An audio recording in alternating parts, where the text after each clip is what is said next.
ప్రియులరా, యేసుప్రభులు వారు కూడా మనకు ఒక బాధ్యత అప్పగించారు. సర్వలోకానికి వెళ్ళి సర్వ సృష్టికి సువార్తను ప్రకటించండి, నమ్మిన వారికి బాప్తీసాలు ఇవ్వండి, వాళ్ళు రక్షించబడతారు, నమ్మని వారికి శిక్ష విధించబడుతుంది అని చెప్పాడు. మన పని చెప్పడమే, మన పని చెప్పడం.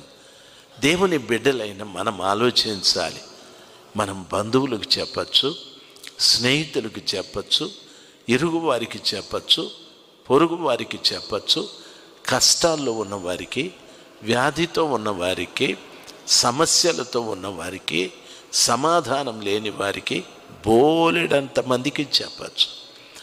ఎందుకంటే మన యేసు ఎవరంటే ప్రవక్త యేషయా చెప్పాడు, ఆయన ఆశ్చర్యకరుడు, ఆలోచనకర్త, ఆయన బలవంతుడైన దేవుడు, నిత్యుడగు తండ్రి, సమాధానమునకు కర్త.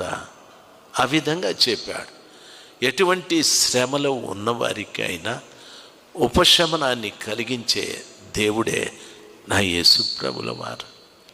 ఆయనను గురించి చెప్పాలి.